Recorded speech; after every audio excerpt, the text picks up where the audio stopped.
You can throw boom at the same time. As he punches, boom, you go down. Absolutely. It's all about moving after you punch. As soon as you punch, you're gone.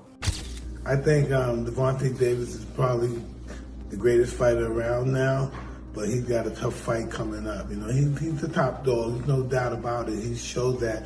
Now, if you know what you're looking at, the guy must be around 150 right now, 153, something like that. And you can really tell when he's sideways. Mike Tyson has finally broken his silence after stepping into the gym with Gervonta "Tank" Davis ahead of the highly anticipated showdown against Jake Paul, and the boxing world is buzzing. Tyson, who's reportedly been mentoring and observing Tank's training sessions up close, couldn't hide his excitement over the champion's new form. Davis has returned to the ring, looking more dangerous. Noticeably bulked up physique that has stunned fans and analysts alike, with thicker arms, a more defined upper body, and explosive speed intact. You can't really tell, but when he turns sideways, the guy is a wrecking ball. He's literally a baby rhino out there. And I think that is the idea for him to bulk up and be a little powerhouse out there. And I'm all for it. I'm going to tell you in this video why I think that's the best thing for Tank and why I think he will be knocking on 160 pounds. Now, at the end of this video, I'm going to be showing you guys another workout of mine. Let me be absolutely clear with this, all right? I'm not trying to say that I'm a great fighter. I'm not trying to say that I'm better than you. We all know, Lord knows, that all you guys in the comments are Olympic gold medalists. You guys are fantastic fighters, and I can't come close to the level of great technique and great fighting that you are. I'm just working out, all right? And I was definitely trying to hit the bag as hard as I can. I was really working on my hooks more than anything.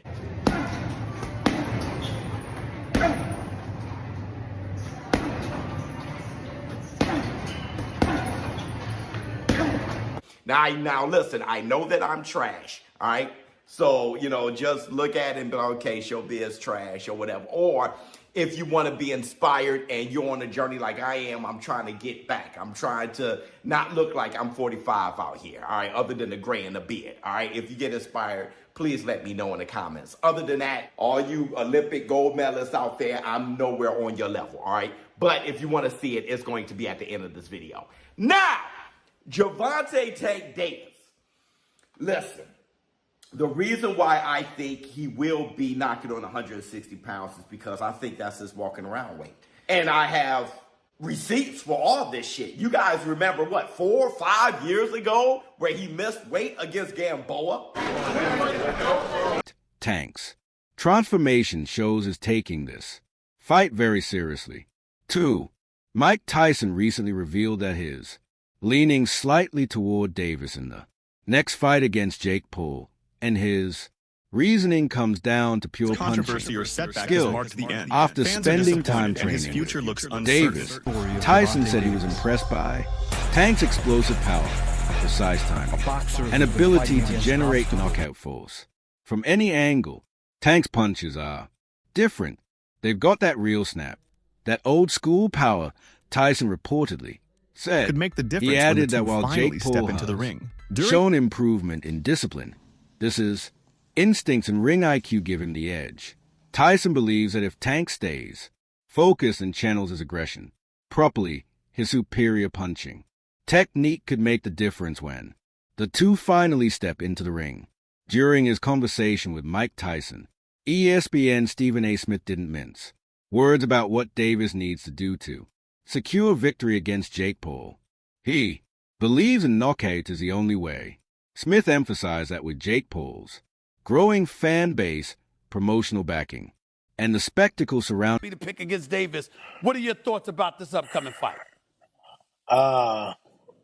See, I kind of lead towards Davis a little because of his style of fighting and what makes him different than most fighters that I once did is when he punches, he catapults himself in the air. And normally in the air, you're out of position, you have no leverage. But for some reason, myself and Mr. Davis, our best point is when we're leaping in the air, like being catapulted to punch up, because he's not much of a guy that punches down, as we saw with Pitbull Cruz. So what's his name? Pitbull Cruz gave him his hardest fight, but Right. he was a very aggressive guy, not like Ryan is. Yeah, you talk about Isaac Cruz. Definitely, he gave it an aggressive fight. Yes. But I thought that particular fight, Gervonta showed me boxing skills that I didn't even realize he had because, Pitbull comes at you and he's very good defensively, so he covers himself well. But I thought Gervonta did a great job boxing in that particular fight. Here's what I think. I think this is the kind of fight Gervonta Davis is going to have to get the knockout because Ryan Garcia is taller. Obviously, he's fighting at a catch weight with that dehydration clause and all of this stuff, but he's longer, he's taller, he's got a jab, he uses it to avoid that power that Gervonta Davis is going to give him. He wins the fight. I think the only way for Gervonta to beat him is to knock him out. To that, you say what? I believe he can beat him if it goes the distance as well. You think Gervonta can beat him if he goes the distance? He's going to win the fight, yes. So you got him winning this fight? Yes, I do. Ending the fight. Tank can't afford to let it go to the judges. Tyson nodded in agreement, noting that has seen fighters lose close decisions before simply because they didn't finish strong. Fans are disappointed. Tyson himself added fuel to the hype when he boldly claimed that Davis could be the next version of him, a modern-day Iron Mike, built for destruction. After training sessions and watching Tank's focus Jim, Tyson said he sees shades of his younger self in the undefeated lightweight star. 3. Nikisa Badarian, Jake Paul's business. And Gen Alpha, they are the two biggest boxers in America, and they are putting it all on the line. One has the speed, the skill, the accuracy, and the one-punch knockout power. The other has the size, the force, and the unbreakable confidence to make this must-see Netflix. The size difference is obvious, but so is the skill and experience difference. One man has been doing this for 23 years, since the age of 7. The other picked up the sport 5 years ago and has virtually no amateur experience. So the size difference is what makes this plausible. The king of the jungle here is Tank Davis. He is the lion taking on the young elephant that is Jake Paul. The lion is looking at me like he's about to eat me. The lion is fast, he's fierce, and he's fatal when he strikes. But the young elephant is big, powerful, and hard to knock down.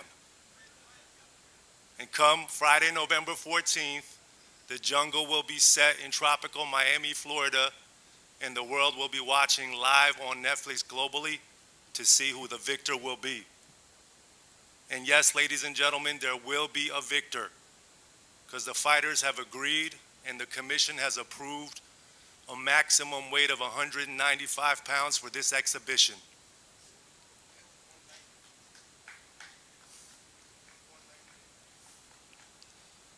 The fight will be contested over 10 3-minute rounds. The fight is 195 pounds, Tank, as you know. The fight will be contested over 10 3-minute rounds, and when Tank and Jake enter the squared circle to go to battle, they will be wearing 12-ounce gloves. Partner and co-promoter recently admitted that while Jake holds a clear advantage in size and weight, he can never truly match Davis' experience. The ring. Badarian acknowledged that Tank has spent his entire life in boxing. Jim's mastering time, distance, and power against elite-level opponents. Something Jake is still learning. Badarian said Jake's bigger and stronger physically, but Tank's being fought. Jake and Tank are going to happen November 14th. Whatever weight they want, man, they're talking about it, and whatever it is, it's going to be a definitive outcome. People can talk about pro, exhibition. We're going to make sure this is as real as it's real. Why was it, just out of curiosity, why is it not a professional bout and why is it an exhibition? Because I'm sure Jake would have taken the professional bout. Nothing's been communicated as yet in terms of what it is, right? Similar to, if you remember, with Paul Tyson, when we announced it, we didn't have the weight, we didn't have the rules, particularly in terms of the number of rounds, the minutes, the gloves. It's going to be the same thing here. Gotcha.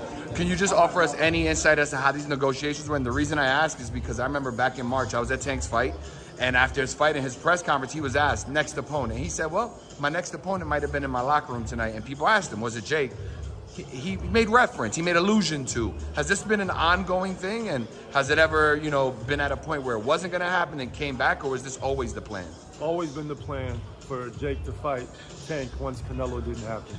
And to Tank's credit, he's a real bad dude, and he's been calling out Jake for 3 years. And people, it's funny how now they're saying size matters, Jake is big, when for so long it's been Tank would kill Jake Paul. Fighting. Now you get to see if that's Since real. childhood, his instincts in fight, IQ are on another level. He added that, even though Jake's dedication and training have earned respect, experience is something that can't be taught overnight. But Darian has confidently addressed concerns about Jake Paul's physical. Just here at Los Naranjos in Viva, España, and I found out that Gervonta Davis is now fighting Jake Paul. So Jake Paul was supposed to be fighting AJ. Eddie Hearn announced 99% done, which we've just spoke about. What next for AJ? Potentially Jake Paul. But it now looks like that Jake Paul is fighting one of Anthony Joshua's legs. He's fighting Gervonta Davis, somebody who's a quarter of his size. I don't even know what's going on. Has Eddie Hearn been played? Let me know what you think. But the AJ fight with Jake Paul's finished. Gervonta Davis, fake Paul, November. I don't know what's going on in the world of boxing. This is an absolute joke. What next for AJ? We'll get into this, and there's so many questions I want to get into in the next episode. But I hope you enjoyed this one. And yeah, I just thought I'd give you a quick update because the news has just come in. And I'm just trying to relax and play a bit of golf, and I can't. I've got to get it off my chest. I'm going to add it to this video. Hope you enjoy it. Don't forget, if you haven't already, hit like, share, and subscribe to the best channel in the business, Frotch on Fighting, and we'll see you very soon.